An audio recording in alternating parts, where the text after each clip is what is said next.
kalokohan nyo. Kung hindi kayo nagyabang at nagsabi kayo ng totoo, hindi sana kayo nagkaganyan, no? Eh, buti na nga lang ganyan na nangyari sa inyo, hindi permanenteng nanigasin yung mga katawan. Eh, kung nagkataon, nagmukha kayong mga alimango. Nga, tigas lang ang katawan ko ngayon. O, sige na, kain na. May hiya pa kayo. Teka. Naku, malilate na tayo, Myra. Anong oras na ba sa'yo? 6:45. Tara na. Oo, bakit? Malilate na tayo sa flight natin. Teka muna. Magpapamasahe din ako eh. Huwag na, tsaka na lang. Pagbalik na lang namin, okay? Malas naman. Buddy, tama yung dalawa.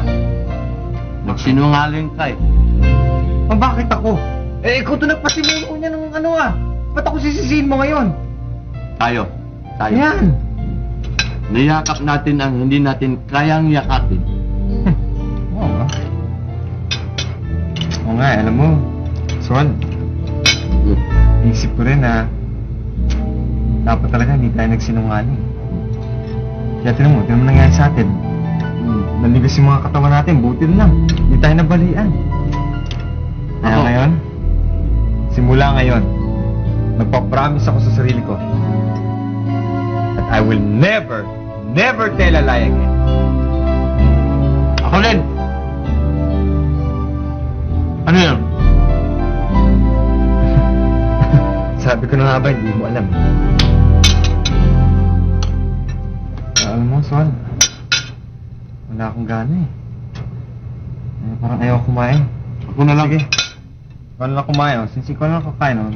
Nagpitin mo na rin to, tsaka ikaw na yung magubos ng pinggan. Teka. Bakit? Ako naghugas kahapon.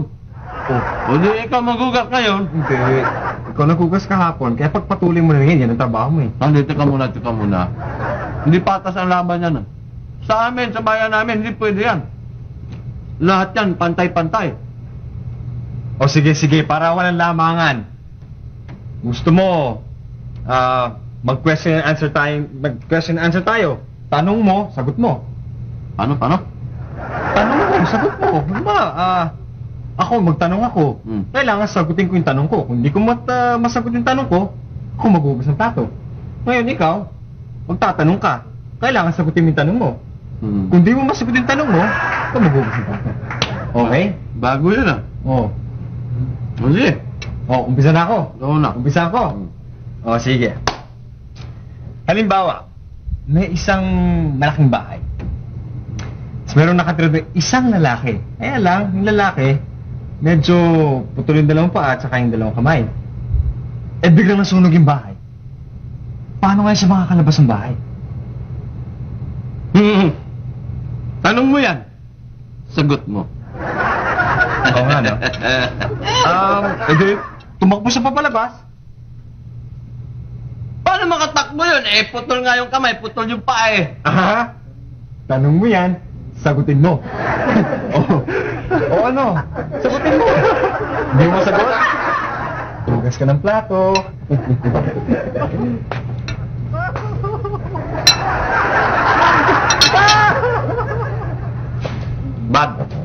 Bad.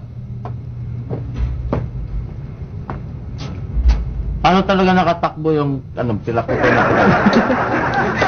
Ang kulit mo, Sol. Tanong mo yan, sagutin mo. Hindi nga. Huhugas na nga ako ng pinggan eh. Sabihin mo na sa akin paano tumakbo yun, yung putol nga yung paa. Ang kulit mo talaga. Tanong mo yan, di ba? Sagutin mo. Hindi, ikaw na tumakulit. Sabi ko sa'yo, huhugas na nga ako ng plato eh. Maghugas ka na nga ng plato. Ang ano ko lang ba, sabihin mo na sa akin paano nga siya tumakbo. Putol nga ito eh. Ang kulit mo talaga, Sol. Tanong mo yan, sagutin mo. Sabi mo pa, Ikaw ang malabo.